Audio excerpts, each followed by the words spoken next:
तरफ से भी हो जाए रिकॉर्डिंग, कोई दिक्कत हाँ, वही मैं तो कॉमन उसमें वीडियो डालते ही रह रहा हूँ, आपका नहीं। एक हाँ बस एक ही कॉमन ठीक डायरेक्टरी है। में। चलिए फिर हाँ जी। आज हम लोग को यहाँ पर ये देखना था, creating, viewing and editing text file. ठीक है, इसमें मोस्ट ऑफ प्रोबेबली हमें वी आई एडिटर के बारे में जानना है। वी आई में एक टेक्स्ट एडिटिंग टूल है। उसके अलावा इसमें थोड़ा बहुत हम लोगों को एक standard input, output and error direction, इन तीन बेसिक प्रोसेस के बारे में समझना है ना। इसमें ये हमारे लिए काफ़ी यूजफुल होता है। अभी कभी भी आप अगर प्रोडक्शन में काम कर रहे हैं तो ये सारे शॉर्टकट जो होते हैं काफ़ी हेल्पफुल होते हैं। तो आइए सर फोर्थ फोर्थ चैप्टर नहीं है पहले? कौन सा फोर्थ चैप्टर नहीं करेंगे? फोर्थ चैप्टर में? फोर्थ चैप्टर पहले नहीं फोर्थ करना है? फोर्थ चैप्टर तो आपको लास्ट क्लास में ही करा दिया था, हेल्प कमांड। अच्छा हाँ ठीक है। ये फोर्थ चैप्टर मैंने वीडियोस भी शेयर किए थे, उसमें चैप्टर 4 हाँ लिखा हाँ दिया हाँ, था नहीं मैंने। हेल्प वाला तो पता है, लेकिन मैंने अच्छा बुक में नहीं देखा था। हाँ, तो ये है हमारा क्रिएटिंग। इसमें मोस्ट प्रोबेबली हमें इनपुट, आउटपुट, रीडायरेक्शन, ये चीज़ों के बारे में थोड़ा सा समझना है पहले।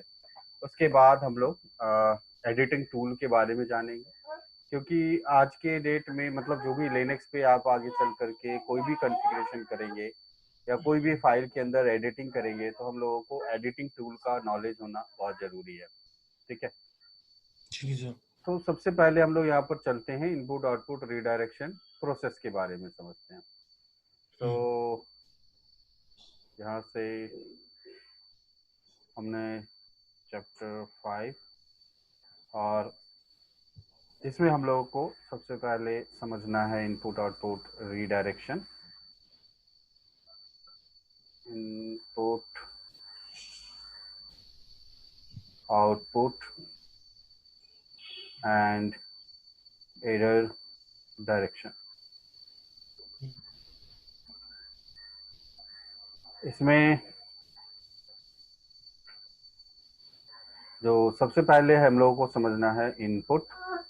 इसका मतलब होता है इन, मतलब जो भी इंफॉर्मेशन हम किसी फाइल के अंदर लिखना चाहते हैं या उसको अंदर एडिटिंग करना चाहते हैं तो मोस्ट ऑफ प्रोबेबली हम लोग इनपुट रीडायरेक्शन यूज करते हैं।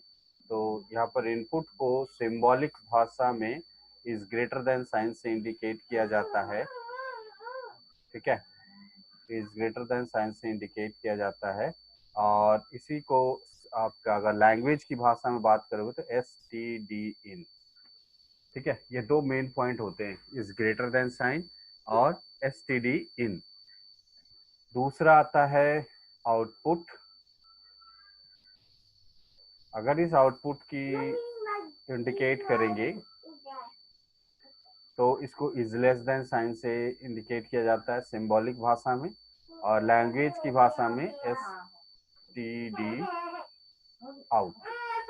एस टी डी आउट का मतलब हो रहा है कि अगर आपके फाइल में कोई इंफॉर्मेशन है और उस इंफॉर्मेशन को आप व्यू करना चाहते हैं ऑन स्क्रीन, तो उसके लिए हम लोग एस टी डी आउट का एरर डायरेक्शन यूज करते हैं। यार एस टी डी इन से क्या होगा? एस टी डी इन से फाइल के अंदर हम लोग चीजें एडिट करते हैं, इंफॉर्मेशन एडिट करते हैं, और एडिट किए हुए इंफॉर्मेशन को अगर बाहर देखना चाहते हो, स्क्रीन पे पढ़ना चाहते हो, तो एस टी डी आउट। ठीक है, ठीक है। That is this. और अगर इसमें कोई एरर आती है, जैसे कोई फाइल या कोई कमांड हम लोग चला रहे हैं उसमें कुछ एरर आ रहे हैं, तो एरर के लिए हमारे पास एक रीडायरेक्शन यूज होता है जिसको हम लोग बोलते हैं two is greater than sign और एम्परसेंड इज ग्रेटर देन। ये दो तरह के सिंबल हम लोगों को यूज करना है। इस टू इज ग्रेटर देन का मतलब होता है कि एरर एक सेपरेट फाइल में जाएगा, error transfer in separate file, and actual output, actual actual output transfer in different file.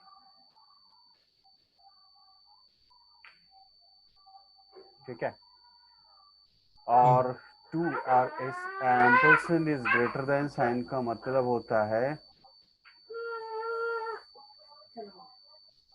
कि error and actual output both are saved in same file.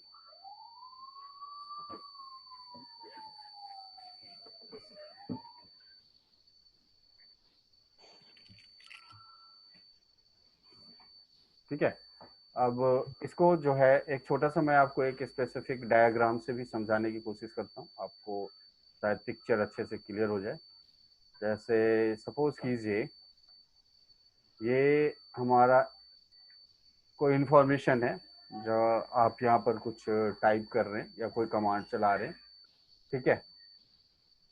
तो इसका जो इंफॉर्मेशन आपने कुछ भी कमांड चलाया तो उसका एक एक्चुअल आउटपुट आएगा, है ना। यहाँ पर रन कमांड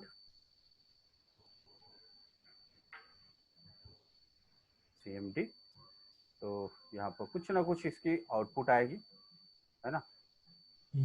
तो आउटपुट में एरर भी आ सकता है और उसका एक्यूरेट आउटपुट भी आ सकता है। तो सपोज कीजिए कि यहाँ पर कुछ एरर हुए, कुछ इंफॉर्मेशन एज ए एरर आया और कुछ information as a actual output आया, ठीक है। तो यहाँ से हम लोग यहाँ पर बात करेंगे एक्चुअल आउटपुट के बारे में, और इधर हो गया आपका एरर, है ना। तो ये जो इंफॉर्मेशन है वो आपको एक इज ग्रेटर देन के रूप में आपके पास एक सेपरेट फाइल में चला गया, फाइल 1।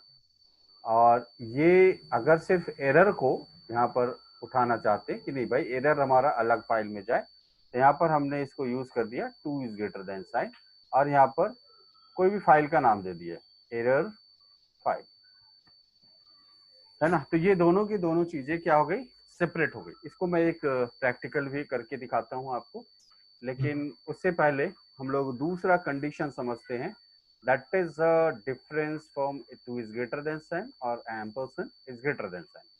और अगर मैं यहाँ पर एम्परसेंड लेगा तो एम्परसेंड में क्या होगा कि just like you do run a command,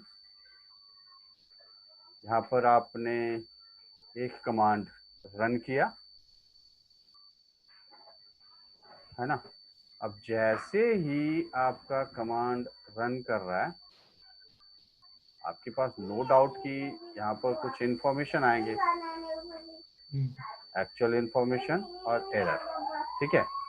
तो ये जो आउटपुट दे रहा है like you do it output, output में यहाँ पर आ गया एक्चुअल आउटपुट और यहाँ पर आ गया आपका एरर।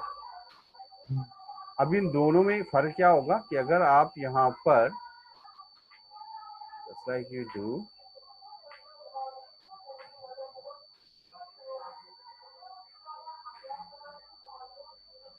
यहाँ से आपने एम्परसेंड,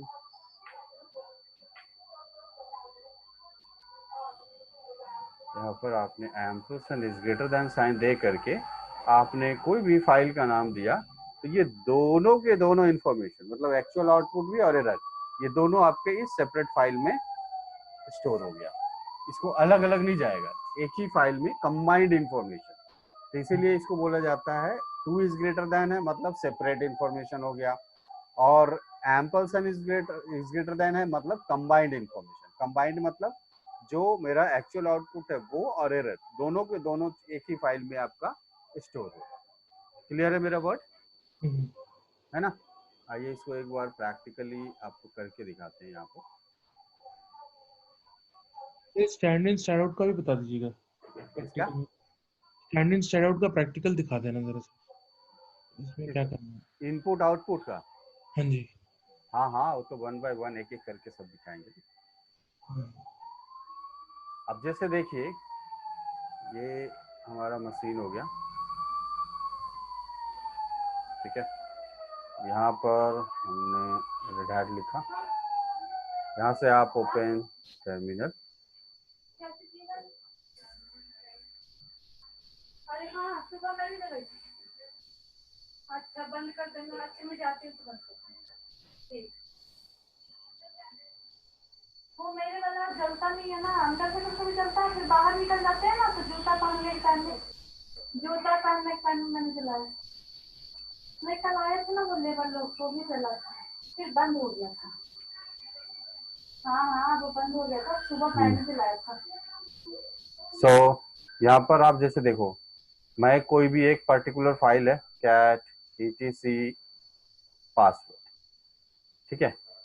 आप इस फाइल को पढ़ रहे हो तो इसको आप एंटर किए, जैसे ही आपने यहाँ पर इंटर किया तो आपको क्या हुआ, ये सारी इंफॉर्मेशन आपको शो कर दिया, ठीक है। अगर मैं यहाँ पर ऐसी के जगह पे अगर कुछ इस तरह से दे दूं, इज लेस देन साइन और etc PSSWD और इंटर मारा तो भी आपका स्क्रीन करके क्या करा, आउटपुट दे दिया। तो ये सिर्फ इसके लिए ही नहीं है, आप कोई भी पर्टिकुलर फाइल को, जैसे मैं यहाँ पर एक इज लेस देन साइन और फाइल 2 यहाँ पर लिखता हूँ, तो ये फाइल 2 के अंदर क्या इंफॉर्मेशन है वो भी इसके अंदर क्या कर रहा है, आपको रीडायरेक्ट करके मतलब वहां पर शो कर दे रहा है, ठीक है। दूसरी चीज, अगर मैं यहाँ पर कोई भी एक फाइल लेता हूँ, जैसे मैंने यहाँ पर दिया सुनील, देखिएगा तो यहाँ पर सुनील बोला no such file in directory. अब मैं यहाँ पर क्या कर रहा हूँ, cat is greater than sign Sunil, ठीक है। तो यहाँ से एंटर मारा, देखो ये ब्लैंक है मेरा। अब मैंने यहाँ पर लिख दिया this is my test file, ठीक है, this is my test file. अब यहाँ पर कंट्रोल डी करके सेव करके बाहर आ गया। अब cat is less than sign या फिर डायरेक्ट भी लिखोगे ना सुनील, तो वो std आउट का ही आउटपुट देगा, देखिए शो कर दे रहा। तो इज ग्रेटर देन साइन मतलब std इन का मतलब हो रहा है, std इन का मतलब हो रहा है क्या, कि हम उस फाइल के अंदर कोई इंफॉर्मेशन एडिट करना चाह रहे हैं। लेकिन एसटीडी इन का लिखा हमने। वो सिंबल से दिए ना, ये सिंबल दिए ना std इन का। हमने अच्छा। यहाँ पर क्या दिया था आपको, दो चीजें समझाई थी चैप्टर 5 में, कि अगर आप इनपुट लेते हो तो आपके पास अगर आप सिंबॉलिक भाषा में यूज करते हो तो इज ग्रेटर देन साइन, और अगर आप मान लो कोई प्रोग्रामिंग कर रहे हो, प्रोग्रामिंग मतलब सी प्लस जावा ये सब प्रोग्रामिंग करते हैं, तो ये रीडायरेक्शन का काम करना होता है, तो कई बार हम लोगों को एसटीडी इन देना पड़ता है वहां पर प्रोग्रामिंग भाषा, ठीक है। तो यहाँ पर दो पॉइंट होते हैं, ये हो गया सिंबॉलिक लैंग्वेज और ये हो गया प्रोग्रामिंग लैंग्वेज, तो दो पॉइंट भी आपको आते हैं, है ना। ये आपके पास रीडायरेक्ट हो गया यहाँ से। अब इसी के अंदर जैसे एक बार और करते हैं, जस्ट लाइक सी सुनील, और मैंने यहाँ पर लिखा hello this is my RSCE online class, है ना। तो ये क्या होना चाहिए था कि ये जो नया लाइन है, ये नया लाइन हमारे साथ ऐड होना चाहिए था इसके साथ, करेक्ट है। लेकिन फिर तो दो लगाने पड़ते हैं ना ग्रेटर हाँ देन। तो हाँ तो अब यहाँ पर क्या दिक्कत हो गई, यहाँ ओवरराइट कर दिया, वो पहले वाली चीजें हट गई। तो इसको अगर आप अपेंड करना चाहते हैं तो अपेंड करने के लिए हमेशा double is greater than sign देना होता है, ठीक है। कि जो पहले से फाइल में है आप उसको रहने दीजिए, उसके नीचे की लाइन से आप नई लाइन एडिट करना शुरू कीजिए, इसको बोलते हैं टेक्निकल टर्म में अपेंड द फाइल, है ना, अपेंड द फाइल। अब यहाँ पर जैसे ग्रेटर देन दिया, अब मैंने यहाँ पर लिख दिया this is my test file, ठीक है। अब मैंने कंट्रोल डी किया, अब यहाँ पर आ गया कैट सुनील। अब देखो दोनों लाइनें आ गई, है ना। अगर आप यहाँ पर एन करके देखोगे तो ये लाइन नंबर के साथ दिखा दिया हमारा, कि टोटल कितनी लाइन है हमारे पास, है ना। तो इस तरह से आप कोई भी लैंग्वेज में, जैसे मैं कोई प्रोग्राम लिख रहा हूँ, मान लो मैंने लिखा इको, है ना, my host name is dollar host name, host name double quote 1 my host name is dollar host name, enter मारे, देखिए लिख रहा है ना, my host name is this. अब मैं यहाँ पर क्या चाह रहा हूँ कि ये जो पूरा इंफॉर्मेशन है वो हमारे डॉट बैश आरसी फाइल में ट्रांसफर हो गया बॉटम लाइन पे, ठीक है। आप कैट करके अगर आप देखेंगे तो यहाँ पर ये चीजें एंट्री हो गया है कि नहीं, ये आउटपुट सारा एंट्री हो गया। लेकिन अब इसमें देखिएगा VIM etc sorry dot bash RC, तो लेकिन हाँ बोलिए। ये वो जो किया उसमें कैट में दिक्कत आ रहा मैं होस्ट, अच्छा ये रहा ना नीचे बॉटम लाइन में, ठीक। ठीक है। अब मैं यहाँ पर इसका ना थोड़ा सा ट्रिक चेंज करता हूँ। मैंने यहाँ पर आया, इसको लिख दिया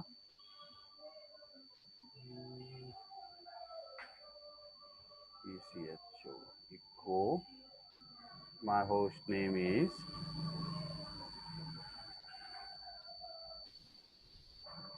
dollar host name, कुछ इस तरह से प्रेजेंट कर दिया, है ना। अब देखो ये सेव एंड एग्जिट, अब आप यहाँ से एग्जिट, ये तो VI एड्रेस से किया, VI कर दिया तो भी। हाँ VI करके उसके अंदर हमने वो चीजें एडिट कर दी। तो जैसे हम टर्मिनल ओपन करते, देखो मेरे पास टर्मिनल पे फ्रंट ऑफ स्क्रीन हमारे पास लिखा हुआ आ जा रहा है, माई होस्ट नेम इज सर्वर डॉट एग्जाम्पल डॉट, है ना। तो जब भी आप लॉग इन करेंगे, कुछ भी आप यहाँ पर जो एडिट कर देंगे तो एज ए बैनर आपके स्क्रीन पे यहाँ पर शो करता रहेगा। अगर आप परमानेंट रखना चाहते हैं तो यहाँ रखिए, नहीं रखना चाहते हैं तो आप वहां से हटा दीजिए। समझ में आई बात यहाँ पर, है ना। देखो ये चीज आपको यहाँ पर बुक्स में भी इस तरह के डायरेक्शन को एक्सप्लेन किया गया है, std in std out error, ठीक है। तो इसको जो सिंबॉलिक लैंग्वेज में यहाँ पर ग्रेटर देन साइन से डिफाइन किया गया है कि मेरा प्रोसेस चला, हमने कीबोर्ड में कोई प्रोग्राम रन किया, वो प्रोसेस होते ही उसका एक आउटपुट आया जो एक फाइल के रूप में दिखाया, और एरर आया जो मेरा अलग से स्क्रीन में दिखा दिया।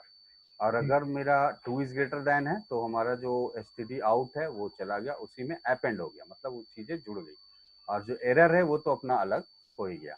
और अगर 2 इज ग्रेटर देन दे रहे हैं तो मतलब क्या हो रहा है कि redirect std error to overwrite a file, जो std आउट आएगा वो एरर अपना इधर चला गया और एरर जो है वो सेपरेट फाइल में स्टोर हो गया, ठीक है। तो इस तरह से सिंबॉलिक लैंग्वेज, यहाँ पर डेव नल, ये डेव नल का मतलब होता है 0 बिट स्पेस, सीधा बात समझिएगा, क्योंकि हार्ड डिस्क में कोई भी स्पेस यूज नहीं होता है। जैसे इन्फिनाइट वैल्यू समझते हो, इन्फिनाइट वैल्यू का मतलब क्या होता है? इनफाइनाइट मतलब कुछ भी हो सकती है, अनंत हो गया ना, कितना भी हो सकता है। हाँ अनंत हो गया, जिसकी कोई गिनती नहीं हो सकती, जिसका कोई मापीकरण नहीं हो सकता, हाँ आप उसको बिल्कुल। माप नहीं सकते। जैसे आप फॉर एग्जाम्पल कुछ भी बात बोलते हो, वॉइस निकलता है आपके जुबान से, मुंह से, तो उस वॉइस का आउटपुट कहाँ जाके रुकता है ये हमें पता है क्या? मेरे इन्वायरमेंट में, वो पूरे इन्वायरमेंट में कहाँ घुस गया, कहाँ चला गया, दैट इज इनफिनाइट, करेक्ट है वर्ड, है ना। तो वैसे ही जब मेरा डेटा यूज हो रहा है, अब मैं ये चाहता हूं कि मेरा डेटा जो एरर आ रहा है वो मेरे हार्ड डिस्क में किसी भी स्पेस को यूज ना करे, वो 0 बिट स्पेस यूज करे। तो जब 0 बिट स्पेस का मतलब हो गया कि हम उसको डेव नल में डाल दिए, मतलब 0 डिस्क साइज यूज करो, है ना, वो इन्फिनाइट के रूप में काउंट होता है, ठीक है। तो इस तरह से हम लोग इसको यूज करते हैं। देखिए इसका एक छोटा सा मैं एग्जाम्पल आपको समझाता हूँ इन्फिनाइट का, 2 इज ग्रेटर देन। जैसे सपोज कीजिए हमारे पास यहाँ पर कुछ यूजर्स हैं, जैसे स्टड है, सुजैन है, निखिल है, बहुत सारे यूजर हैं। अब मैंने क्या लिखा, find a file, find the file, their user honor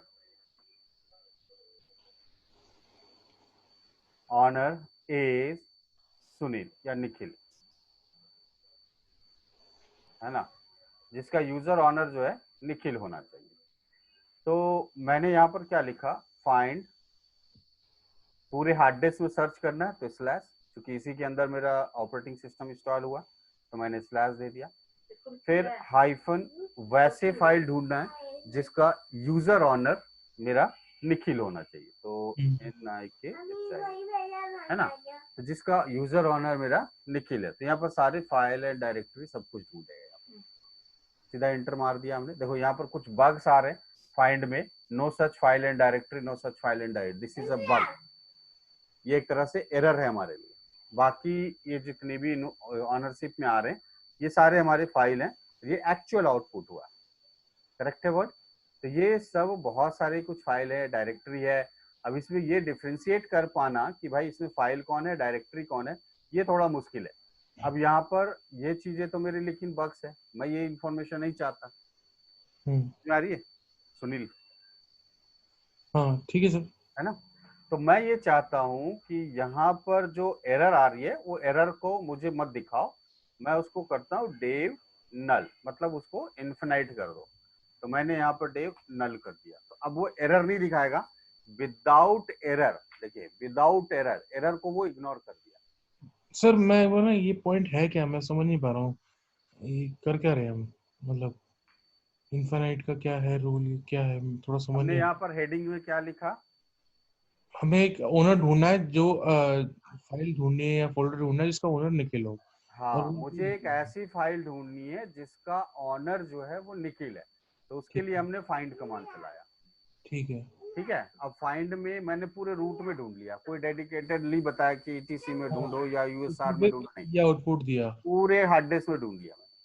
हाँ, तो यहाँ पर जो दिखा रहा है, जैसे ये देखो, ये आ रहा है लॉग आउट है, बैश RC है, ये सब जितने भी आ रहे हैं ना, इसको LS-L आप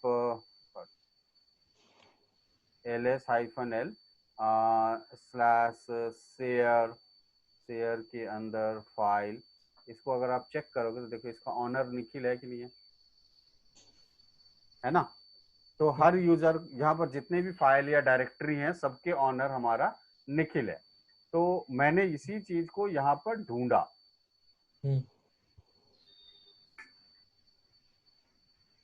ठीक है, अब यहाँ पर जैसे ही मैं निखिल ऑनरशिप में ढूंढा तो देखो स्टार्टिंग में हमारे पास कुछ बग्स आ रहे हैं जो मुझे नहीं चाहिए। ये देखिए, ये जो ढूंढ रहे हैं ये चीजें मुझे नहीं चाहिए मेरे पास। अगर मैं इसको ऐसे लिख दूं, इस ग्रेटर देन साइन दे करके रिपोर्ट के नाम से मैंने यहाँ पर फाइल बना दिया, ठीक है, और मैंने यहाँ पर कैट रिपोर्ट लिखा, तो देखो यहाँ पर सारी इंफॉर्मेशन हमारा उस फाइल में चला गया।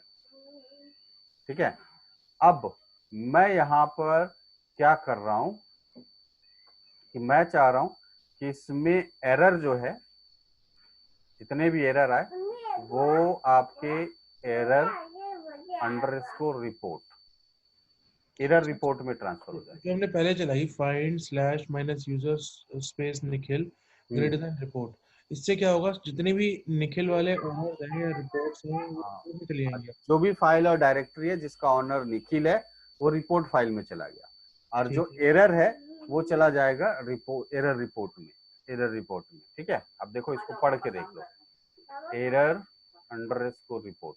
अब देखो यहाँ पर सिर्फ एरर आया, समझ रहे ठीक है, बात, सेपरेट हो गया ना मेरा, तो ये मेरा काम आसान हो गया। अब आप यहाँ पर कैट करके रिपोर्ट पढ़िए, यहाँ पर देखिए एक्चुअल आउटपुट आया, सिर्फ कोई एरर नहीं है इसमें। तो अगर आपके मैनेजमेंट टीम बोलता है कि भाई ये प्रोसेस चल रही है, इस प्रोसेस में क्या एरर है, तो एरर का पूरा लिस्ट मुझे सिर्फ दो, एक्चुअल आउटपुट क्या है वो मुझे नहीं चाहिए, मुझे सिर्फ एरर बताओ, तो हम उसको कैसे काटेंगे। ये एक बेस्ट तरीका है कि नहीं है? ठीक है ना, कि भाई एरर मेरा अलग फाइल में चले जाओ और एक्चुअल आउटपुट अलग फाइल में चले जाओ, तो जब भी जो मांगेगा वो हम इसको शेयर कर देंगे, भाई एक्चुअल आउटपुट चाहिए ये लो एक्चुअल आउटपुट, एरर चाहिए ये लो एरर है सिर्फ, है ना। अब अगर मैंने यहाँ पर निखिल में मुझे सिर्फ क्या चाहिए, फाइल। यहाँ पर थोड़ा सा समझने वाली बात है, यहाँ तो मैंने फाइल और डायरेक्टरी सब ढूंढे ना, लेकिन अब मुझे सिर्फ चाहिए फाइल, मुझे डायरेक्टरी नहीं चाहिए। तो हाइफन टाइप लगा करके एफ लगा दीजिए, ठीक है, टाइप एफ। तो ये सिर्फ फाइल को ढूंढेगा।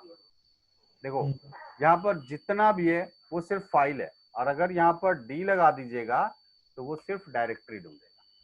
तो देखिए डायरेक्टरी में हमारे पास यही है, बस इतना सेपरेट। क्लियर है वर्ड? ठीक है। तो ये भी हमारे लिए एक अलग तरीका है जो हम इन चीजों को सेपरेट कर सकते हैं कि फाइल कौन है, डायरेक्टरी कौन है। तो अंतर समझ में आ गया यहाँ पर। अब एक बहुत ही इंपॉर्टेंट टास्क कि मैं यहाँ पर जितना भी फाइल ढूंढूं उसको मैं कॉपी कर दूं। मैंने यहाँ पर एक mkdir निखिल अंडरस्कोर रिपोर्ट के नाम से मैंने यहाँ पर एक डायरेक्टरी बना दिया। अब मैं यहाँ पर बोल रहा हूँ कि जितना भी फाइल आप ढूंढे हो, है ना, उन सबको कॉपी कर दो। तो hyphen exec execute cp hyphen rvp। rvp लगाने का मकसद सिर्फ इतना रहा कि cp कमांड से तो कॉपी होता है, r से रिकर्सिव, v से वर्बोज आउटपुट, और p से मेरे ऑनरशिप को भी पढ़ो। मतलब जो फाइल निखिल की ऑनरशिप में आ रहा है उसको निखिल की ऑनरशिप के साथ ही कॉपी करना है। तो कितने फाइल ढूंढेगा मुझे नहीं पता, 1 ढूंढेगा, 2 ढूंढेगा, 10 ढूंढेगा, 50 ढूंढेगा। तो मैंने इसको सेल में बता दिया करली ब्रैकेट कि जितनी भी फाइल आप ढूंढें उन सारी फाइलों को कॉपी कर देना है। क्लियर है? यहाँ तक का सिंटेक्स में कोई दिक्कत है? तो थोड़ा समझ आया। एक्चुअली एक बात पूछनी है। हाँ, ये जो बात बता रहे हैं, जैसे हमें करना होता है, कभी फाइल में काम करना होता है, कुछ करना होता है, तो हम वी आई एडर यूज करते हैं, और हम सीधे वी आई स्पेस वो फाइल में जाके करके वो एक्सक्लेमेशन कॉलन वो करके WQ करके सेव करके आते हैं फाइल। तो वो चीज इसमें नहीं आएगी क्या यूज? अरे अभी अब तो हम वी आई एडिटर पे तो हम पहुंचे ही नहीं है भाई, उससे पहले अभी तो हम लोग इसी के ऊपर बात कर रहे हैं ना। ये देखो इस प्रोसेस के ऊपर बात कर रहे हैं। जब ये प्रोसेस कंप्लीट होगा ना, देखो यहाँ पर भी एक सब एग्जांपल्स दिए हुए हैं। अब ये प्रोसेस जब कंप्लीट होगा तब देखो यहाँ पर वी आई एडिटर है, ये देखो ये कंप्लीट हो गया। अब आपको इसमें सिंपल एग्जांपल्स है, ये देखो अब वी आई एडिटर स्टार्ट हो रहा है। अच्छा, ठीक है।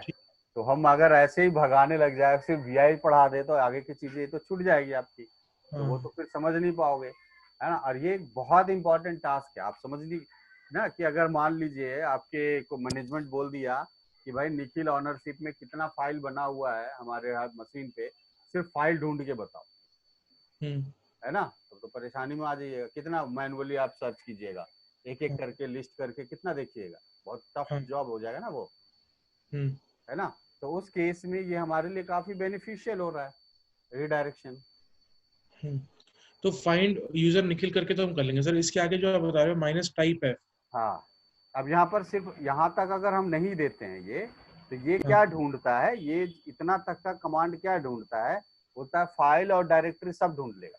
ठीक है, तो मुझे चाहिए सिर्फ फाइल, मुझे डायरेक्टरी नहीं चाहिए। अच्छा, ठीक तो है। मैं बोलूंगा सिर्फ ढूंढो फाइल को, मुझे डायरेक्टरी मत ढूंढो, फाइल ढूंढो। अब फाइल को क्या कर देना, कॉपी कर देना। पहले ढूंढने के बाद फिर एग्जीक्यूट कमांड चलाइए। एग्जीक्यूट मतलब दूसरा कमांड चलाना। यहाँ तक का फाइंड का काम खत्म हो गया।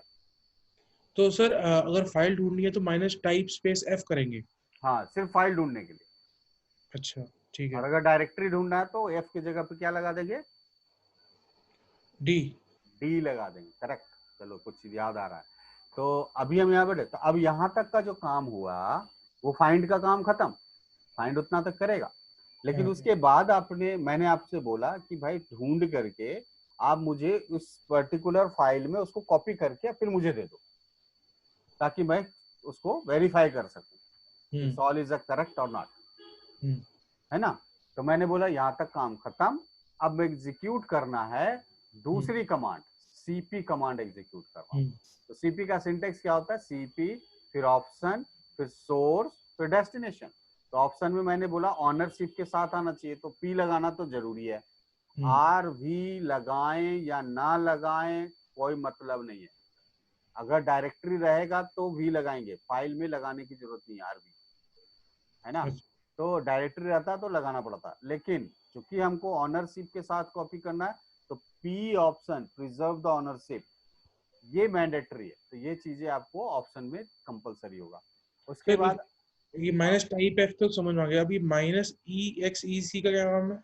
एग्जीक्यूट करो, मतलब इतना ढूंढने के बाद एग्जीक्यूट कीजिए दूसरा कमांड। कौन सा कमांड? CP command. मतलब कॉपी होता है। हाँ, कॉपी हो जाए तो कॉपी वाला पूरा पैरामीटर दे दिए यहाँ पर। ठीक है, आरवीपी से आर का मतलब recursive, V verbose output, P मतलब प्रिजर्व द ऑनरशिप। जो फाइल का ऑनर है वही ऑनरशिप के साथ फाइल को कॉपी करो। ये नहीं कि हम रूट से कर रहे तो उसका ऑनरशिप रूट हो जाना चाहिए, या कोई दूसरा यूजर कर रहा है तो उसकी ऑनरशिप में चला जाए, नहीं, जो उस फाइल का करंट ऑनर है वही ऑनरशिप आपके डेस्टिनेशन में भी जाना चाहिए। अच्छा, समझ में आई मेरी बात? ठीक है सर। ठीक है। अब यहाँ पर सवाल उठता है कि आपको ये थोड़ी पता कि ये एक फाइल ढूंढेगा कि 2 फाइल ढूंढेगा या 50 फाइल ढूंढेगा। तो सोर्स में हमें फाइल का नाम तो बताएंगे तभी तो कॉपी करेगा, है ना। तो हमें तो नहीं पता है कि कितनी फाइल ढूंढेगा और किस नाम से ढूंढेगा। तो सेल में अननोन फाइल को रीड करने के लिए हम लोग ये इन्वायरमेंट सेट करते हैं, रीड देते हैं, curly bracket start and close. ये कितनी फाइल्स कर सकता है? कितनी भी फाइल हो, 1 फाइल हो, 2 फाइल हो, 1000 फाइल हो, वो सबको पढ़ेगा। अच्छा, ठीक है। तो सोर्स में हमने इसीलिए ये दिखा दिया। उसके बाद करना कहाँ है कॉपी? तो मैंने करनी थी निखिल अंडरस्कोर रिपोर्ट डायरेक्टरी के अंदर। ठीक है ना। तो डेस्टिनेशन हमको पता है तो डेस्टिनेशन हमने दे दिया रिपोर्ट डायरेक्टरी। उसके बाद मैंने इस लाइन को कर दिया क्लोज कि भाई यहीं तक हो गया खत्म। ठीक है। अब इसको ढूंढने में अगर कोई एरर आ रहा है तो उसको सिर्फ डेव नल में ट्रांसफर कर, मतलब एरर से हमें कोई मतलब नहीं, एरर हमारे पास नहीं आनी चाहिए। विदाउट एरर सर्च करके मेरे इस फाइल में ट्रांसफर कर। क्लियर है मेरा वर्ड? ठीक है ना। तो ये लीजिए यहाँ पर कर दिए इंटर, और अब हम लोग करते हैं सर्च। ये देखो आ गया, सारा ट्रांसफर हो गया। अब आप एक बार चेक कीजिए ls-l निखिल रिपोर्ट। ठीक है सर, ये ब्रैकेट तो लगा दिए थे सब कुछ चेक करने के लिए। ये मेरे को चाहिए सर। हाँ, ये उसके बाद निखिल अंडरस्कोर रिपोर्ट का क्या है लॉजिक? डेस्टिनेशन फाइल कौन सी डायरेक्टरी में कॉपी करनी।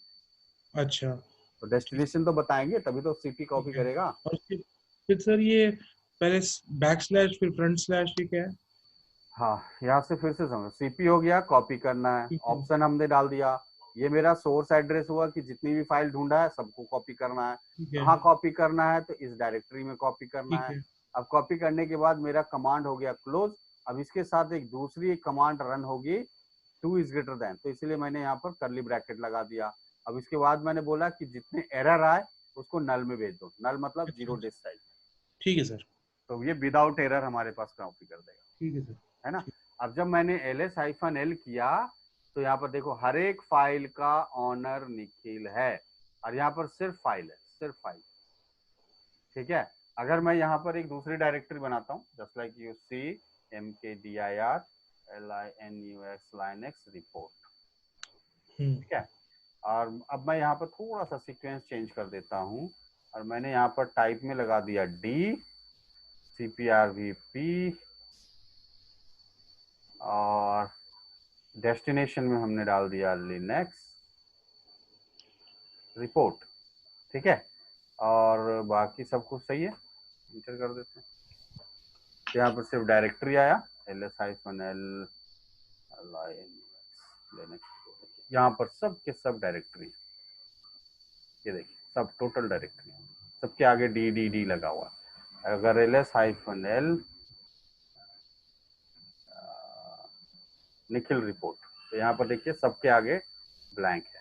तो ये फर्क है, ये रेगुलर फाइल हो गया और ये मेरा डायरेक्टरी फाइल हो गया, लेकिन सबका ऑनर कौन है? मेरा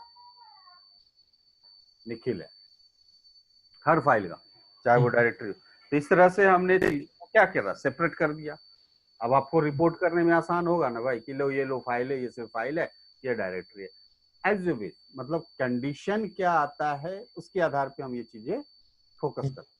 कमांड का भी इस्तेमाल हम उसी तरह से करते हैं। बिल्कुल सही है। तो यही सब चीजें हैं जो यहाँ पर आपको ये सब कई एग्जांपल्स दिए हुए हैं, देख लीजिए आपके बुक्स में, है ना। आप ये देखो कई तरह के एग्जांपल्स इसने दे रखे हैं। ये अपना ईटीसी डायरेक्टरी में फाइल ढूंढ रहा है या कहीं भी ढूंढ रहा है, ये अपना सेव करते रहा, इधर से इधर, है ना। तो ये सब बेसिक इनपुट आउटपुट डिवाइस है, फिर उसको चेक कर रहा है LSI-L से, ये सारी चीज वेरीफाई करके देख रहा है, दैट्स ऑल। उसके बाद अपना फिर ऑब्जेक्टिव क्विज दे दिया है। ज्यादा प्रैक्टिस करना पड़ेगा हाँ, इसको। ये प्रैक्टिस करनी पड़ेगी। देखो यहाँ के हर एक चैप्टर को प्रैक्टिस करना पड़ेगा। बिल्कुल। अगर आप इसको इग्नोर करेंगे तो आप बहुत बड़ी गलती करेंगे, क्योंकि देखिए जो आप यहाँ सीख जाइएगा ना, जो फ्रेंडली होकर के मेरे से सीख पाइएगा ना, यहाँ इंडस्ट्री में जहां भी आप काम करते होंगे आपको भी पता होगा, अगर काम करते होंगे तो, कि एक छोटी सी चीज में अगर हम फंस जाते हैं तो सीनियर बंदों के आगे पीछे दौड़ना पड़ता है, भाई ये 2 मिनट का काम है, बता दो बता दो बता दो। हाँ बिल्कुल, है ना, वो कोई नहीं सिखाता है भाई, कोई नहीं सिखाता, बोलता है गूगल कर लो, ये मेरा डॉक्यूमेंट है, ये लो पढ़ लो। हाँ सही बात है। ठीक है, तो खुल के सीखो, जब इन्वेस्ट ही कर रहे हो तो खुल के सीखो, मेरा कहना है, बेशरम होके सीखो। साला कुछ भी कमांड हो, कोई भी प्रोसेस हो, बिंदास पूछो। यहाँ मेरे सामने खुलोगे तो आपको सॉल्यूशन मिलेगा, लेकिन अगर आप दबे रहोगे तो ये आपका नुकसान होगा। इसलिए मैं बोलता हूँ हर चैप्टर को प्रैक्टिस करो, और जिस लाइन में समझ में नहीं आया, जिस पॉइंट को समझ में नहीं आया, उसको अंडरलाइन करो, और नेक्स्ट डे सबसे पहले हमको, सर क्लास स्टार्ट करने से पहले ये मेरा डाउट है। ठीक है, ठीक है, ये हैबिट बनाओगे ना, मेरी गारंटी है आप बहुत अच्छे से सीख पाओगे और किसी के ऊपर डिपेंडेंट होने की जरूरत नहीं पड़ेगी। ये नेक्स्ट, ठीक है, ये मेरा तजुर्बा बोलता है। नहीं ठीक है सर, समझ गया। है ना, तो ये चीजें हैं। उसके बाद यहाँ पर नेक्स्ट आ गया अब हमारे पास VIM एडिटर। तो फर्स्ट हमारा इनपुट आउटपुट रीडायरेक्शन समझ में आ गया, आपको अच्छे से समझ में आ गया।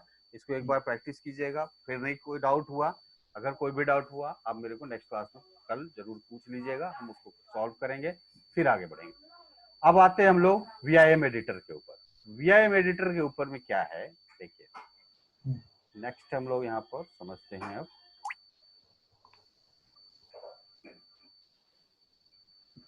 बेसिकली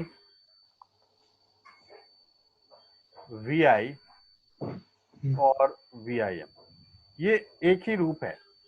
एक्चुअल कमांड जो है ना वो VI है, VIM उसका अपडेट वर्जन VI का। आप मशीन को किसी भी मोड में इंस्टॉल करो, लिनक्स मशीन को, VI एडिटर तो एनी हाउ मिलेगा ही मिलेगा। VIM में कई बार ऐसे दिक्कत हो जाती है कि VIM कमांड चला रहे, बोल रहा है कमांड नॉट फाउंड, तो उसके लिए हमें उसका VIM के नाम से ही RPM पैकेज आता है, उसको आपको इंस्टॉल करना पड़ता है। ठीक है, तो दूसरी चीज, नोटपैड समझते हो, विंडोज में नोटपैड? हाँ सर, नोटपैड है, उसका update version notepad plus plus भी आ गया, बिल्कुल। है ना। दोनों में क्या फर्क है सर नोटपैड तो नॉर्मल मतलब उसमें लिख दिया कुछ जैसे पेपर होता है, और लेकिन नोटपैड प्लस प्लस में ना बड़ी सारी चीजें मतलब चेंज कर सकते हो, कंपेयर कर सकते हो, कलर और कोडिंग डिफाइन कर सकते हो, हाँ उसमें बहुत सारे फीचर्स हैं अलग। हाँ नोटपैड अलाइनमेंट पैरामीटर सेट कर सकते हो, बिल्कुल है ना। बिल्कुल। उसकी जो लाइनिंग आती है, ये सारी चीजें एक अलाइनमेंट में दिखा सकते हो, स्केलिंग के रूप में, बहुत सारे ऐसे फीचर्स हैं। तो प्रोग्रामर लोगों के लिए ना जो होता है वो नोटपैड प्लस प्लस काफी बेनिफिट होता है। हाँ वो उसमें एरर आती है ना, तो वो कलर कोडिंग से वो एरर इंडिकेट कर देता है। बिल्कुल बिल्कुल वही, करेक्ट है, इट हैज सेम। मोर हाँ, वैल्यू। सेम यही सारे डिफरेंस जो है ना VIM में होता है। अगर आप VI है तो समझ लो ये मेरा ब्लैक एंड व्हाइट है पूरी तरह से, बिल्कुल, है ना। VIM मेरा आज के डेट में कलर मल्टीमीडिया सिस्टम है। इसमें हमारे पास इंटरनली बहुत सारे फीचर्स होते हैं ऐड करने के लिए, मल्टीपल फाइल रन करा सकते हो एक साथ फाइल को, ठीक है। उसके साथ जो भी प्रोग्रामिंग करते हो, कलर कोडिंग से इसके पैरामीटर को एरर इंडिकेट कर देता है कि हाँ आपका प्रोग्राम गलत हो रहा है, ठीक है। तो ये सारे जो है ना फर्क है आपका VIM में, है ना। तो हम लोग यहाँ पर लिख सकते हैं VIM is a text editing tool by which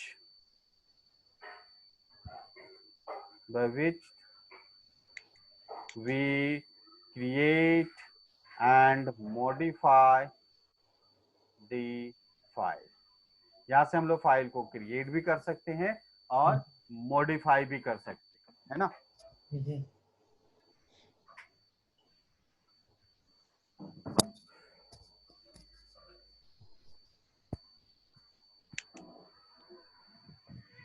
So VIM work in 3 mode, है ना। 3 मोड में ये काम करता है। पहला है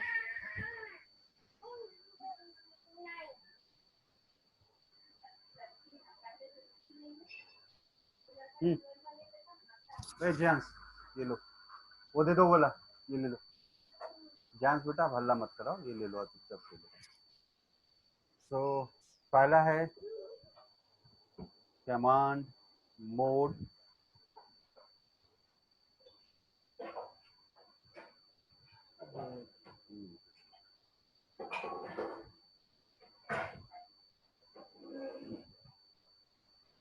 कमांड मोड। इसमें आने के लिए आपको प्रेस करनी पड़ती है एस्केप बटन, ठीक है। दूसरा जो है उसको हम लोग बोलते हैं इंसर्ट मोड। इसमें आने के लिए आपको प्रेस करना होता है पहले एस्केप कॉलन, सॉरी, प्रेस करना है आपको ए बटन, आई बटन, ओ बटन और इंसर्ट की। इनमें से कोई भी की आप यूज कर सकते हो, लेकिन यहाँ पर एक फर्क है। ए का मतलब क्या होता है? अगर हम ए लगा रहे हैं दैट मीन्स की append line, append in line, है ना। आई का मतलब हो गया I is equal to insert, तो यह तो इंसर्ट बटन दबाओ या आई बटन बताओ दबाओ, दैट इज द सेम, ठीक है।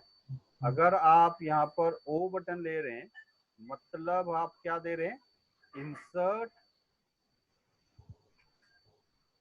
अ न्यू लाइन, है ना। इंसर्ट भी करेगा और एक नया लाइन भी खोल देगा, ठीक है।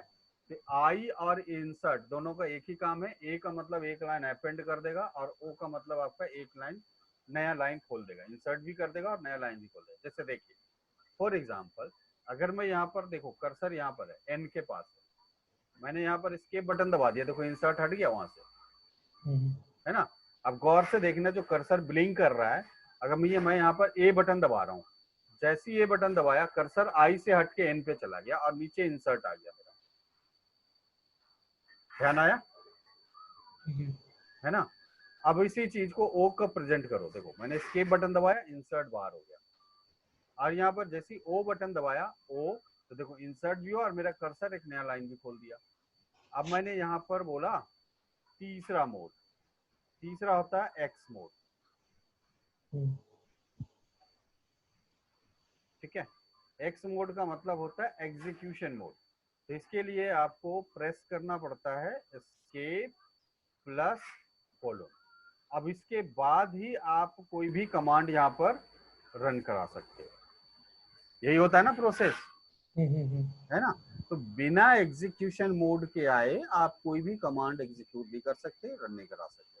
तो एस्केप देके प्लस शिफ्ट कोलोन दबाओगे, कोलोन आ जाएगा, उसके बाद आपको कोई भी कमांड आप चलाएंगे तो वहां से फिर आप यहाँ पर कमांड रन कर सकते हैं। जैसे यहाँ पर क्या क्या कमांड यूज हो सकता है हमारा, तो कुछ देखो कमांड का तो वीआई के अंदर कोई कमी नहीं, कमांड हमारे वीआई एडिटर के अंदर बहुत सारे हो, करीब 150-200 कमांड तो आपको एडिटर के अंदर नॉर्मल मिल जाएगा। बट गिनती से 10-12 कमांड होते हैं जो रेगुलर प्रोसेस में चलता है ना। तो यहाँ पर बेसिक कमांड क्या है? बेसिक VIM कमांड, लाइक सी, मैंने यहाँ पर दबाया एस्केप कोलोन W, का मतलब क्या होता है? Save but not exit. अगर आपने दिया एस्केप कोलोन WQ मतलब सेव एंड एग्जिट। हम्म, उसके बाद आपने दिया एस्केप कॉलन WQ एक्सक्लेमेशन, क्या हुआ? Forcely save and exit. Escape colon Q मतलब क्विट विदाउट सेव, बिना सेव किए बाहर आ जाएगा। एस्केप कॉलन Q एक्सक्लेमेशन मतलब फोर्सली क्विट विदाउट सेव, बिना सेव किए हुए फोर्सली बाहर आ जाएगा। फिर escape colon SC space NU मतलब सेट लाइन नंबर, है ना। फिर एस्केप कॉलन, जैसे आपने यहाँ पर डाल दिया O स्पेस फाइल नेम, क्या करेगा ये? ओपन न्यू फाइल, है ना, यहीं पे बैठे बैठे नया फाइल खोल सकते हैं आप। फिर एस्केप कॉलन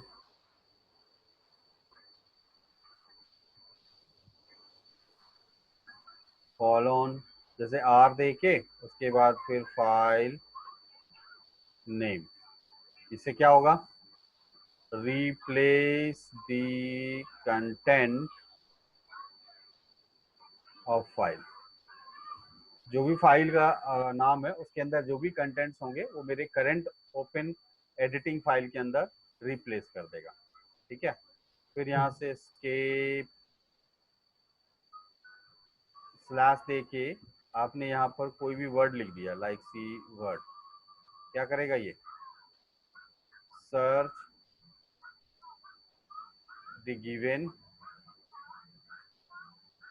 वर्ड, है ना, जो भी वर्ड हमने डाला उसको वो सर्च कर देगा। फिर escape colon percentage S oblique, अब यहाँ पर जैसे लिखा वर्ड 1 और WORD वर्ड 2, इससे क्या होगा? इसका मतलब हुआ, और लास्ट में आप यहाँ पर G लगा दीजिए, तो इसका मतलब क्या हो गया? Search word 1 and replace in word 2 globally. यहाँ पर ग्लोबली वर्ड यूज करने का मकसद सिर्फ इतना रहा कि अगर आप ये वर्ड कोई ढूंढ रहे हैं और इस फाइल में एक लाइन में, जैसे यहाँ पर भी वर्ड है, यहाँ पर भी वर्ड है, तो आपका पहला वाला वर्ड लाइन है, जो पहला जो वर्ड है वो तो चेंज कर देगा, लेकिन ये दूसरा वाला सेम रहेगा, वो नहीं चेंज करेगा, ये सीधा दूसरा लाइन में ढूंढेगा। तो हर एक लाइन का पहला वर्ड तो चेंज कर देगा, अगर एक ही लाइन में 2 बार या 3 बार वो वर्ड यूज हो रहा है उसको छोड़ देगा, वो रिप्लेस नहीं करेगा। तो इसीलिए हम लोग यहाँ पर लगाते नहीं, मेरे पास जितनी वर्ड वो एक लाइन में 2 बार मिले, 4 बार मिले, हर एक वर्ड को चेंज करो, रिप्लेस करो, तो मैंने यहाँ पर G लगा दिया। तो ये ग्लोबली होता है, समझ में आई मेरी बात? हाँ हाँ सर, ये अब बता दो सारे, फिर सर एक बार उसमें करेंगे, VI इंटरव्यू दिखा देंगे एक बार कहाँ जो पर? कहाँ किताब में? हाँ नहीं मतलब VI अभी प्रैक्टिकली दिखाएंगे एक बार। हाँ तो अभी तो कमांड पे लिखने दो हाँ हाँ वही। पहले कमांड पे लिख दें, ये सारे चीज हो गए। तो ये इस तरह के बहुत सारे कमांड होते हैं। उसके बाद इसमें आता है escape colon, sorry escape YY, इसका मतलब क्या होता है? Copy the line. Escape CC, इसका मतलब होता है कट द लाइन, है ना। एस्केप DD मतलब delete the line. Escape P मतलब होता है पेस्ट द लाइन, ठीक है। अगर आप यहाँ पर ले रहे हैं एस्केप U मतलब अंडू, अगर गलती से डिलीट हुआ है तो आप यहाँ पर अंडू कर सकते हैं। इस तरह से बहुत सारे डिजिट होते हैं। अगर आपको 100 लाइन कॉपी करना है तो आप क्या करोगे, पहले एस्केप बटन दबाओगे, देन प्रेस 100, ठीक है, then YY, so copy 100 line. तो जितना लाइन कॉपी करना है उतने नंबर, पहले एस्केप दबाओ, फिर उतना नंबर प्रेस करो, फिर YY करो। लेकिन ये भी ध्यान रखना है कि कॉपी कहाँ से करना है, तो जहां से कॉपी करना है कर्सर को वहीं पे रखना पड़ेगा, ठीक है। तो ये सब चीजें हैं जो आपका मोस्ट प्रोबेबली हम लोग ये सब कॉमनली यूज करते हैं वीआई एडिटर के अंदर। आइए इसको एक बार प्रैक्टिकली करके दिखाते हैं। जैसे देखो ये मेरा मशीन हो गया, यहाँ पर हम लोग गए। अब मैं यहाँ पर जा रहा हूँ VIM निखिल फाइल के अंदर घुसा, कोई भी एक फाइल बनाते हैं लोग, VIM लिनक्स 1। देखिए यहाँ पर कोई भी इंफॉर्मेशन नहीं है, बिल्कुल नया फाइल खुला है ये, ठीक है। अभी हम यहाँ पर कुछ भी टाइप करेंगे कुछ नहीं होगा, कुछ भी बटन दबाएं। लेकिन जैसे ही मैंने इंसर्ट किया, आई बटन दबाया, देखो यहाँ पर इंसर्ट मोड आ गया। अब मैं यहाँ पर क्या कर रहा हूँ, यहाँ पर मैंने कुछ टाइप किया, दिस इज, बस एक बात बताइए, पहले आपने एस्केप दबाया फिर आई किया कि सीधा आए? नहीं पहले तो जैसे ही आप एडिट करते हो ना वो एस्केप मोड में ही रहता है। अब मैं यहाँ से इंसर्ट से बाहर आना चाहूंगा तो मैं एस्केप बटन दबाऊँ, हाँ एस्केप दबाएंगे। है ना। फिर हाँ से हाँ कुछ लिखना है तो इंसर्ट आई बटन, बिल्कुल ठीक है। बिल्कुल। This is my test file. अब मैंने एंटर किया, अब मैंने यहाँ पर लिखा एस्केप शिफ्ट कोलोन और R बटन दबाया। R दबा के मैंने बोला ETC के अंदर होस्ट नाम की फाइल है, इस फाइल की सारी जानकारी जितना भी चीज लिखा हुआ है वो सब कॉपी कर दो मेरे इस फाइल। नहीं नहीं, ये जो आपने किया सर, ये वीआई जो चलाया, VIM आपने चलाया तो उस पर्टिकुलर फाइल में ही चलाओगे ना आप? हाँ तो वही तो लिनक्स नाम के फाइल खोला है, उसमें मैंने एक लाइन लिखा this is my test file. उसके बाद आगे का जो कंटेंट है वो मुझे लिखना है, वो बोला ETC होस्ट फाइल में ऑलरेडी पड़ा हुआ है, तो मैं वहीं से उठा के पूरा कंटेंट तो डाल देता हूँ, मैं पूरा टाइप क्यों करूंगा। तो ये लो इंटर मार दिया, ये पूरी की पूरी ETC होस्ट फाइल की जानकारी यहाँ पर आ गई। तो आपने कॉपी कर लिया, मतलब R से हाँ आपने कॉपी कर लिया। हाँ, तो इसीलिए इसको बोलते हैं replace the contents of file, कि जो अच्छा भी फाइल का कंटेंट है वो पूरा का पूरा यहाँ पर रिप्लेस कर दिया। अब इससे ये नहीं हुआ कि मेरा जो ओरिजिनल फाइल है उसको कोई नुकसान हुआ, उसको कोई नुकसान नहीं हुआ। ETC होस्ट फाइल में देखो इसको कोई नुकसान नहीं, एज इट इज है, बस सिर्फ वही कॉपी कर दिया है। और कैट लिनक्स 1 करेंगे तो क्या करेंगे तो ठीक है ठीक है ठीक है। है नहीं ना, वो कैट करके देखूंगा, मतलब मैं क्या आप रीड। कैट से भी देख सकते हो, कोई बात नहीं है, यहाँ पर रिप्लेस करने के लिए होगा। ठीक अब है मैं सर। यहाँ पर क्या बोल रहा हूँ, इंसर्ट किया, देखिए मैंने यहाँ पर बोला इस नंबर चेक करो, SC स्पेस है न्यू, तो यहाँ पर देखो लाइन नंबर 4 से, ये लाइन नंबर 4 5, देखो यहाँ पर इंसर्ट बटन गलती से आ गया, यहाँ पर एस्केप देके अंडू दबा दिया, यू दबा दिया, देखो अंडू आ गया, फिर इंसर्ट किया। अब मुझे क्या करना, 1 2 3 4, 4 से 7 तक में 4 लाइन कॉपी करनी है, ठीक है। तो मैंने लिया एस्केप, फिर 4 बटन दबाया, फिर YY दबाया, तो देखो नीचे लिख दिया 4 लाइन यंग, मतलब 4 लाइन हमारा कॉपी हो गया। अब मैं यहाँ पर ओपन करता हूँ, ओपन, 4 लाइन मतलब नीचे का 4 लाइन। हाँ ये 4 5 6 7 ये 4 लाइन, क्योंकि कर्सर मेरा 4 नंबर लाइन पे था, जहां कर्सर रहता है उस वहां से नीचे जाएगा वो कॉपी होगा, ठीक है। तो फेडोरा के नाम से मैंने यहाँ पर ओपन कर दिया, देखो नया फाइल ओपन हो गया। अब मैं यहाँ पर P बटन दबा दूंगा, ये लो P दबा दिया, पेस्ट हो गया यहाँ पर 4 की 4 लाइन। सर ये मतलब एक फाइल से दूसरी VIM एडिटर में कैसे गए? वही चीज तो दिखाया मैंने। अब यहाँ से देखो जा करके मैंने यहाँ पर लिख दिया लिनक्स, तो ये जाने नहीं दे रहा, बोल रहा है कि पहले आप इस फाइल को सेव करो, तो मैंने ये लो सेव कर दिया। अब वो बोल रहा है ओ लिनक्स, यहाँ से नया फाइल खुल गया, ठीक है। और मैंने यहाँ पर P दबा दिया, फिर से यहाँ पर कॉपी हो गया ये, अच्छा सही है। अब यहाँ पर मुझे क्या करना है, जैसे मैंने इसको सेव कर दिया, अब मैं यहाँ पर क्या करूँ, देखो ये लोकल होस्ट है, कई बार है लोकल होस्ट वर्ड है, कई बार यूज हो रहा है ना। मैं यहाँ चाहता हूँ जहां भी लोकल होस्ट है वो माई होस्ट के नाम से कन्वर्ट हो जाए। ठीक है सबको। अच्छा तो ये तो चलो 3-4 लाइन है, तो हम बोलेंगे मैनुअली यहाँ से जा जाके हटा के डिलीट करके कर देंगे, कोई बात नहीं, 3-4 लाइन है। जहां पर वीआईडी, जहां पर फाइल में 1000 लाइन है, कितनी लाइन को सर्च करोगे और ढूंढ ढूंढ के उसको चेंज करोगे, मुश्किल काम है कि नहीं है। तो मैंने यहाँ पर बोला एस्केप परसेंटेज सर्च कीजिए लोकल, लोकल वर्ड को और उसको कन्वर्ट कर दीजिए माई में। तो जैसे ही मैंने यहाँ पर देखो माई लिखा ना, एंटर मारा, तो देखो क्या हुआ, पहला वर्ड तो चेंज हो गया, बाकी जितनी बार भी लोकल वोकल है सब जगह रिप्लेस नहीं हुआ, वो रह गया। ठीक है, क्यों? क्योंकि हमने ग्लोबल नहीं किया था। अब मैं यहाँ पर जैसे ही जी लगा देता हूँ कि लोकल जितना भी वर्ड है उसको माई में रिप्लेस कर दो और ग्लोबली करो, मतलब एक लाइन में अगर 4 बार भी वो वर्ड यूज हो रहा है चारों को कर दो। क्लियर है? तो मैंने यहाँ पर इंटर मारा, देखो सब चेंज हो गया। ठीक है, हाँ। अब इसके बाद इसमें कुछ अलाइनमेंट भी होते हैं, जैसे सेट कर्सर कॉलम।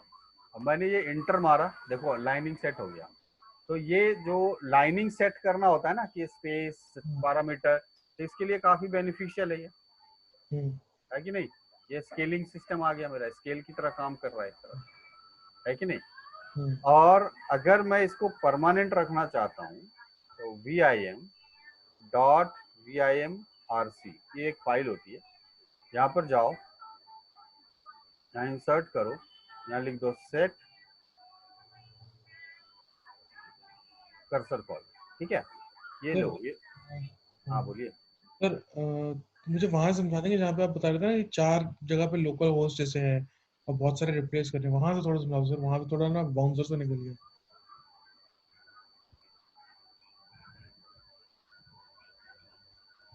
ये लोकल होस्ट है। ठीक है, यहाँ पर मैंने यहाँ पर क्या लिख के हटा दिया, तो मैं यहाँ पर क्या सर्च कर रहा हूँ, कॉलोन लगाया, परसेंटेज दिया, सर्च किया लोकल को।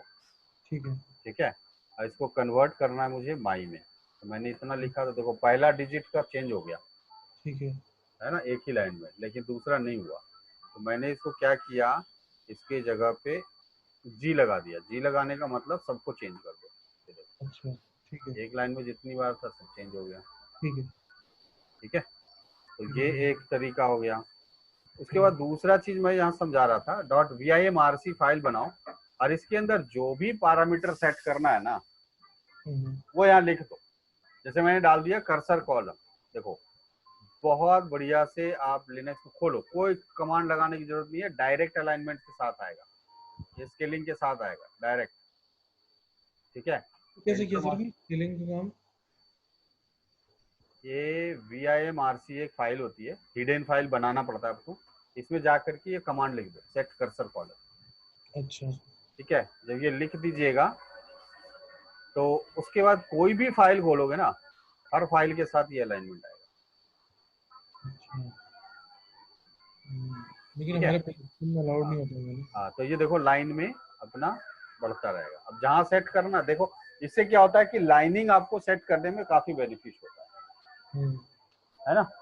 तो ये हो गया हमारा एडिटिंग टूल का कमाल। अब इसमें एक चीज और होती है, जैसे मैंने यहाँ पर डाला vim.vimrc, ओ किया यहाँ पर,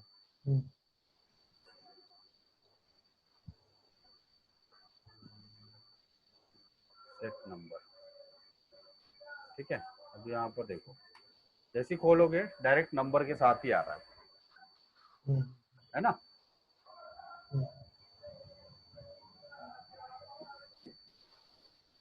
इंटर मारते जाओ, जितना मारोगे लाइन देखो अपने आप बढ़ रहा है कि नहीं। ये एक सारे बेनिफिशियल हैं, सारे के सारे हमारे यूजफुल हैं हमारे पास vim एडिटर।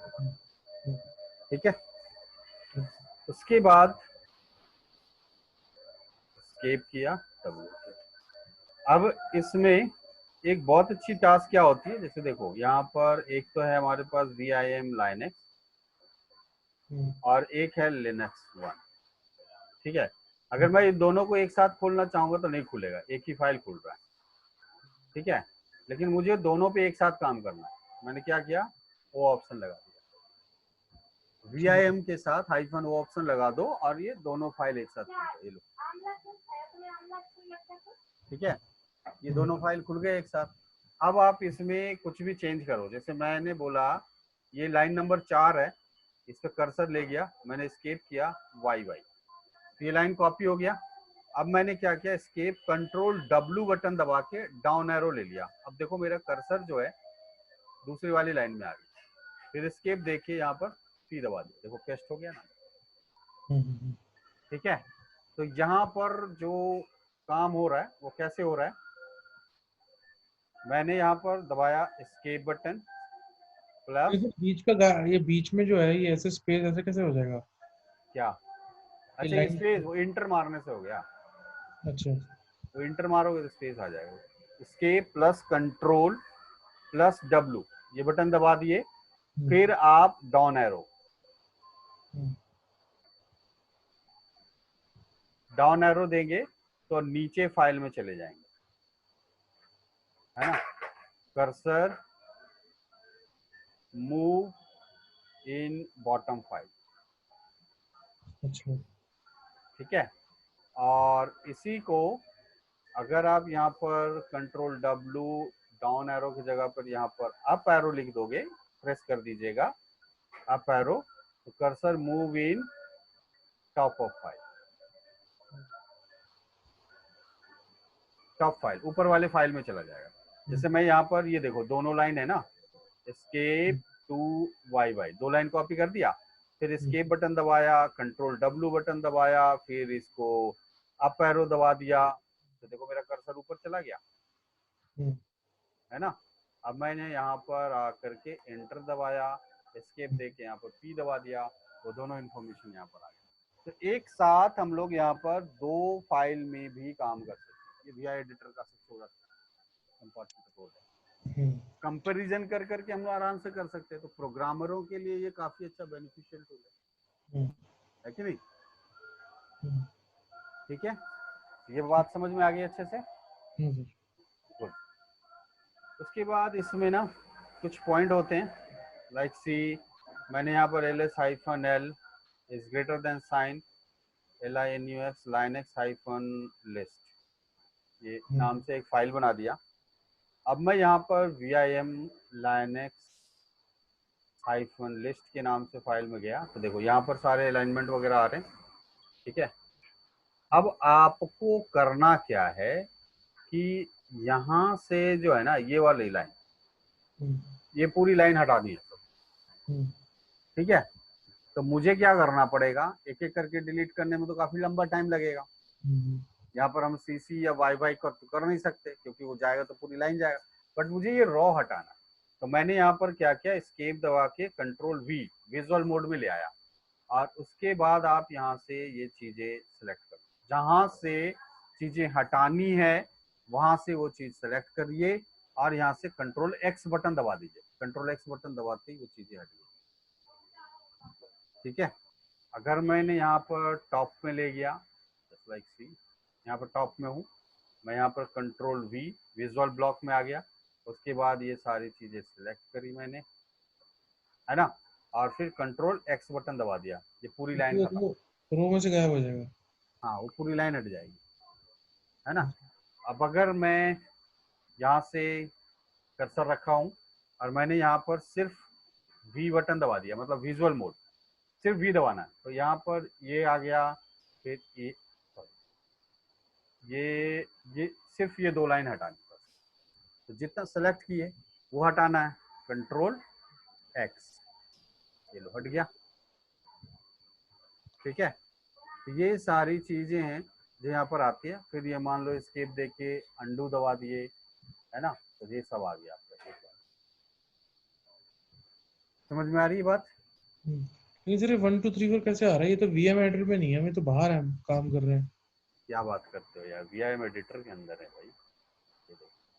अच्छा, ये उसके अंदर की लिस्ट आप देख रहे हो? अच्छा हाँ, के अंदर बैठे हुए हैं ना हम। अच्छा अच्छा, ठीक है सर, ठीक है, समझ गया। हाँ, अब मुझे ये वाला V लगा दिया, अब ये लाइन पूरी हटानी है, ये लो, ठीक है, मैं एक्चुअली यहाँ सोच से रहा हटा हूँ के वर्क कैसे कर रहे हैं हम ये। Ctrl X ठीक। से, यहाँ से मैंने V बटन दबाया और इसको सेलेक्ट करके X कर दिया, X हटा, X बटन जैसे ही दबा दिए वो चीजें अपने आप हट गई। ठीक है, तो ये सब हमारे पास काफी मेथड होते हैं जो VI के अंदर हम लोग काम करते हैं। बिल्कुल। इसमें एक बहुत ही इम्पोर्टेंट टास्क क्या होता है कि जैसे मान लीजिए कि आपके पास जो भी कमांड आप VIM में कर रहे हैं, कुछ कमांड आप भूल गए, उसको याद करना है, तो हम लोग यहाँ पर हेल्प फाइल पढ़ सकते हैं। तो यहाँ पर एक VIM ट्यूटर करके कमांड होता है, VIM ट्यूटर। ये एक तरह का VI का पूरा हेल्प सपोर्ट होता है। तो यहाँ पर सीधे लिख के एंटर मारिए, VIM के बारे में आपको पूरा पढ़ा देगा। VIM हम लोग वर्जन 1.7 यूज कर रहे हैं। ठीक है, एंटर मारते जाइएगा। यहाँ listen move the cursor, cursor move करने के लिए एरो बटन दबाना है आपको। एग्जिस्टिंग VIM के अंदर से एग्जिट होना है, तो आपको ये देखो सब लिखा हुआ है कमांड, है ना। टेक्स्ट एडिटिंग, डिलीटिंग, ये सारा X बटन है, ये सब यूज कर सकते हैं आप। ठीक है, उसके बाद इंसर्ट करना हो I बटन यूज कर सकते हो। I के साथ और भी बहुत सारे ऑप्शन है यहाँ पर लिखा हुआ। अपेंड करना है तो A बटन यूज करते हैं। ठीक है ना। एडिटिंग अ फाइल, तो यहाँ पर सेव करके बाहर आना है, WP, ये सब देखो हर एक तरह से समरी बना करके यहाँ पर लिखा हुआ है। तो काफी हेल्पफुल होता है ये सारी कमांड। ठीक है, तो यहाँ से VIM ट्यूटर के माध्यम से आप कमांड को और अच्छे तरीके से पढ़ सकते हैं, उसको और अच्छे तरीके से समझ सकते हैं। ठीक है, तो ये हो गया हमारा VIM एडिटर। अब इसके अंदर देखो ये सारी चीजें बुक्स में भी आपको सेम डिफाइन किया हुआ है, यहाँ पर एक्सप्लेनेशन दी गई है। यहाँ पर इसके मोड बताए गए हैं, इंसर्ट मोड है, एस्केप बटन दबाया, विजुअल मोड है, सेव एंड एग्जिट वाली मोड है। ठीक है, ये सारे अपना बटन दबा रहे हैं। शॉर्टकट वगैरह सब कुछ यहाँ पर लिखा हुआ है। ठीक है, बुक्स में ये VIM ट्यूटर कमांड के बारे में भी दिया हुआ है कि this is a helpful command, तो अगर आप पढ़ना चाहते हैं तो आप पढ़ सकते हैं। उसके बाद इसमें रिलेटेड लैब है जो आप यहाँ से कर सकते हैं। ठीक है, ये अलग अलग फाइल बना करके अपना चेक किया है, और कुछ नहीं है। बाकी सब वही है जो इन्वायरमेंट फाइल सेट करते हो। जैसे अभी आपको मैंने my host name is host name आ गया, ये बैश RC फाइल में डाल देना है, तो कोई भी वेरिएबल आपका प्रिंट हो जाता है परमानेंट। ये सारी चीज है। फिर यहाँ पर आपका एक्सरसाइज दे दिया इसने तो टेस्ट करने के लिए। ठीक है, ये सारे यूज है बस। उसके बाद फिर लैब ही लैब है, तो और कुछ नहीं। तो सारे लैब समझ में आ गए आपको निखिल? हाँ, अभी कर रहा हूँ सर, अभी धीरे हाँ धीरे स्टार्ट किया है।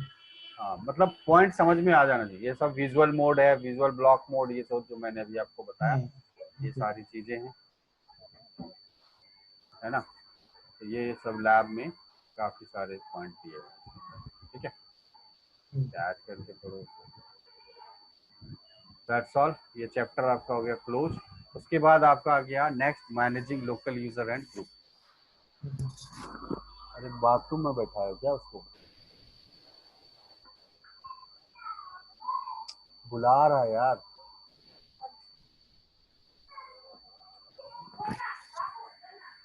Managing local user and group, ठीक है ना। तो ये नेक्स्ट चैप्टर ये हमारा यूजर मैनेजमेंट पर रिलेटेड है, जो यूजर को कैसे मैनेज करते हैं, ग्रुप को कैसे मैनेज करते हैं, तो ये सारी चीजें। तो इस चैप्टर को हम लोग कल स्टार्ट करें, ठीक है सर, कोई है ना। दिक्कत नहीं। तो कल करते हैं इसको स्टार्ट, क्योंकि ये भी काफी इंपॉर्टेंट चैप्टर है, तो इसको भी ढंग से हम लोग करेंगे स्टार्ट। ठीक है सर। आज का चैप्टर में VI editor, input output redirection, ये सारी चीजें अच्छे से समझ में आई आपको, हाँ, है ना। एक बार आप अपनी तरफ से भी पढ़ लीजिएगा 1 घंटा समय निकाल के, और उसके बाद अगर कोई डाउट रहा तो आप डिस्कस करेंगे। ठीक है सर, बिल्कुल। चलिए, ओके, मिलते ओके हैं सर। कल मिलते हैं same time. Bye bye. Okay sir. चलो लो।